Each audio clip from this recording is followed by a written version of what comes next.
Assalamualaikum warahmatullahi wabarakatuh.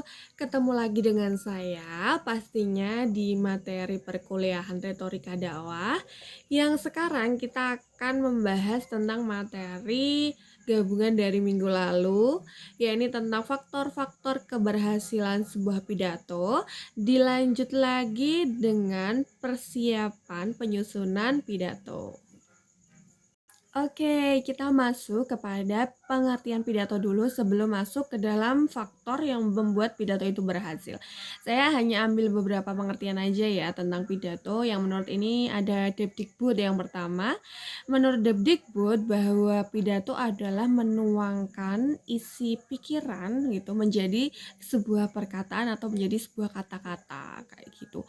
Kemudian kalau menurut Arsyad, pidato adalah mengungkapkan, menyampaikan, menanamkan isi pikiran, gagasan, informasi yang itu ditujukan kepada khalayak dari seorang pembicara dengan tujuan untuk meyakinkan para audiens atau khalayaknya. Oke, masalah utama ketika berbicara di depan umum biasanya ini banyak banget dialami oleh pembicara yang pertama kali sedang melakukan pidato kayak gitu. Yang pertama adalah kecemasan. Cemas ini contohnya apa sih? Cemas ini contohnya adalah mungkin kamu baru pertama kemudian kamu gugup. Gugupnya disertai dengan apa? Disertai dengan keringat dingin, wajah pucat, kemudian bahkan kadang-kadang ingin pingsan atau mual kayak gitu, kemudian berdebar-debar gitu. Itu termasuk dari kecemasan. Kemudian teknik berbicara yang belum pernah kamu ketahuin misalnya atau belum pernah kamu praktekkan. Itu menjadi penyebab utama timbulnya masalah.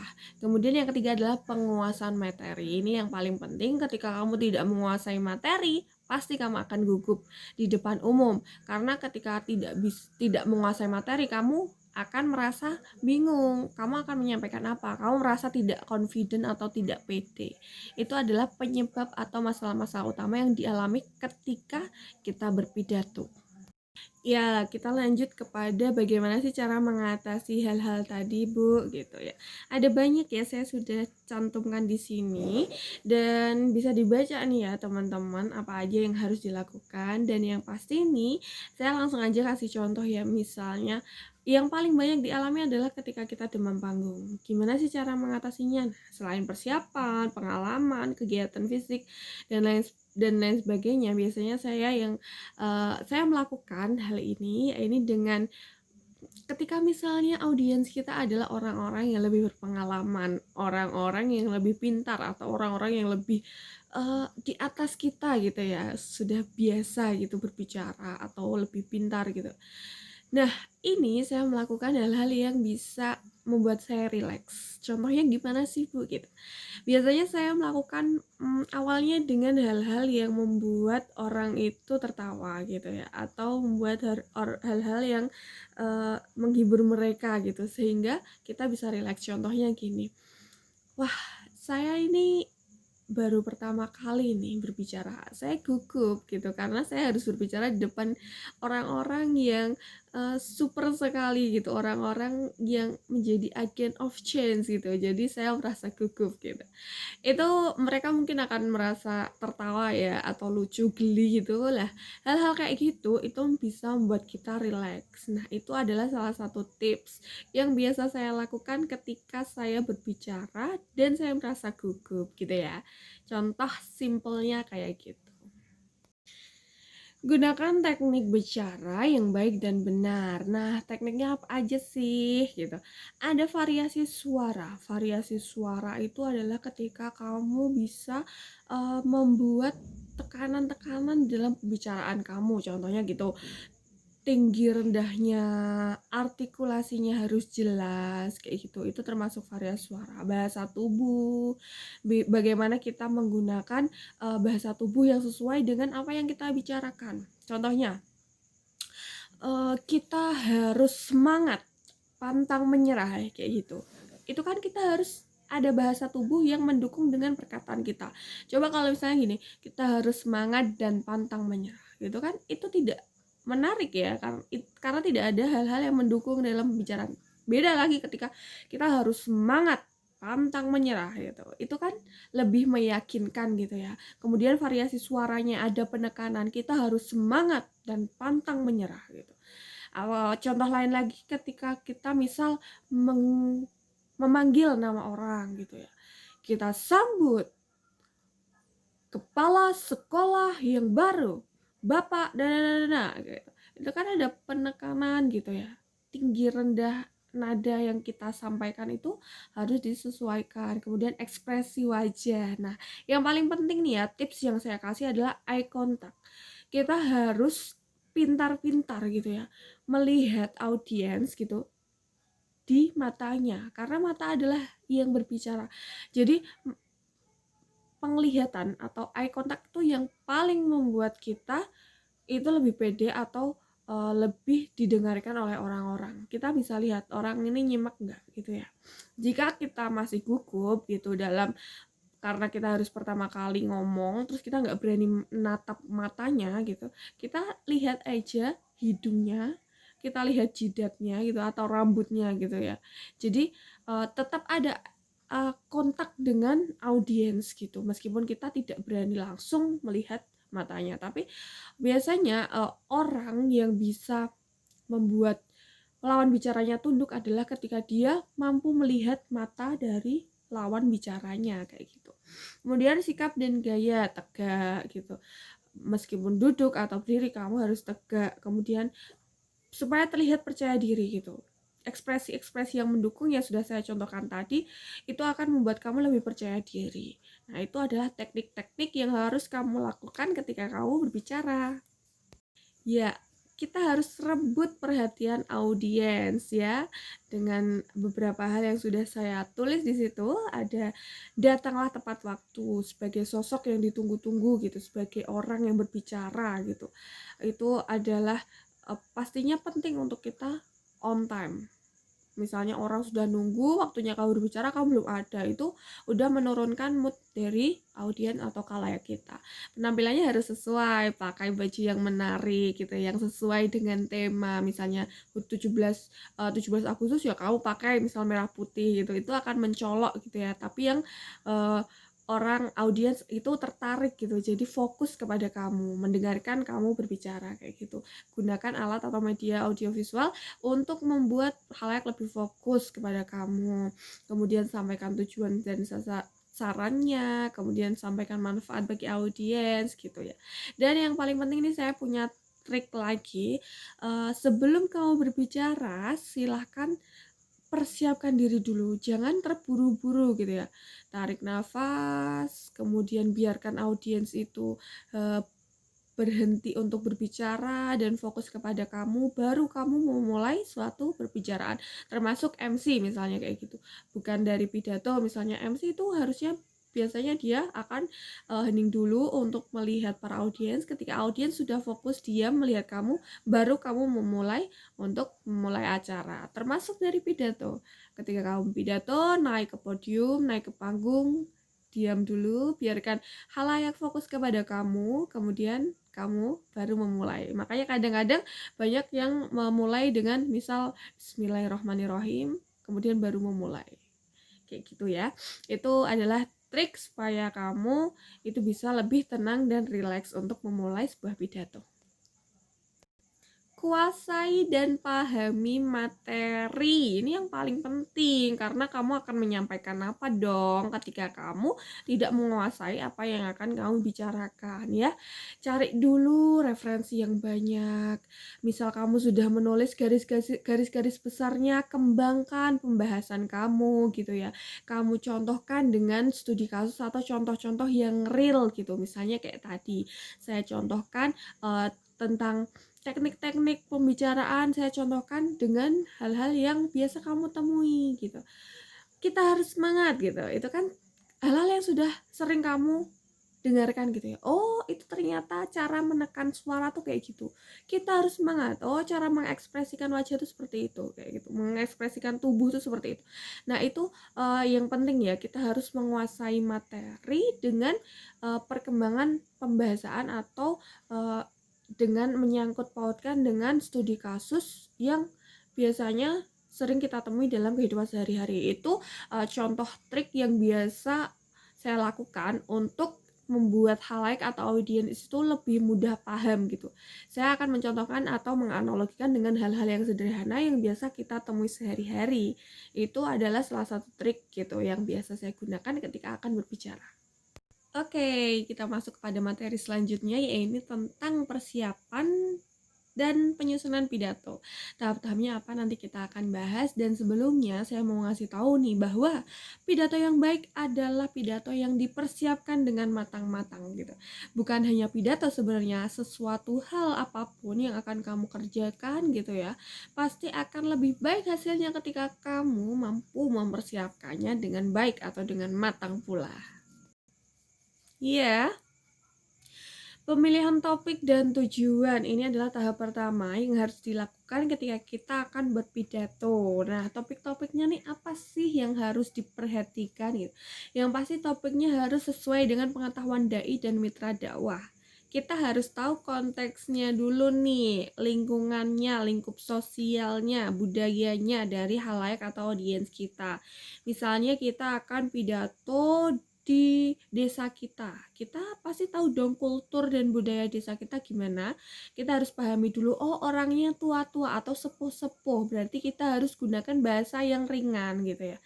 Oh orangnya itu religius gitu, berarti kita harus sisipi hal-hal yang religius atau yang bisa merasuk gitu, yang menyangkut dengan hal-hal yang biasa disukai gitu di desa gitu, misal dengan disangkutkan dengan riwayatnya Nabi Muhammad gitu, atau disangkutkan dengan kisah-kisah para kiai gitu atau tokoh-tokoh terdahulu gitu ya.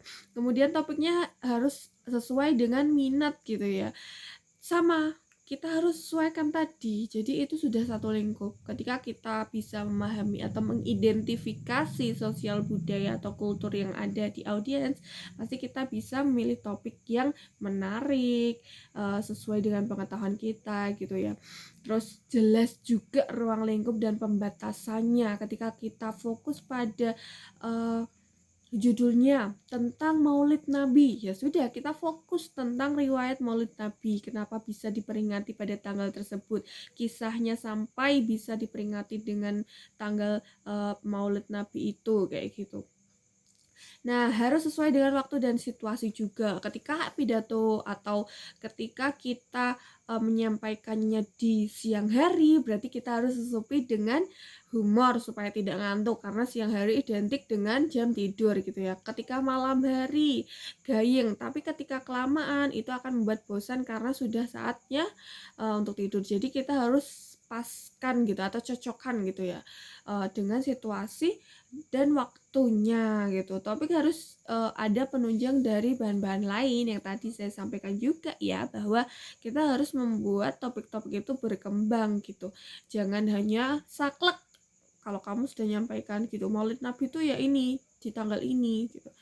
Cuman kayak gitu, harus dikembangkan dengan menurut dari Quraisy Shihab bahwa Maulid Nabi seperti ini menurut ulama siapa kayak gitu. Kita harus ditunjang gitu dengan bahan-bahan lain.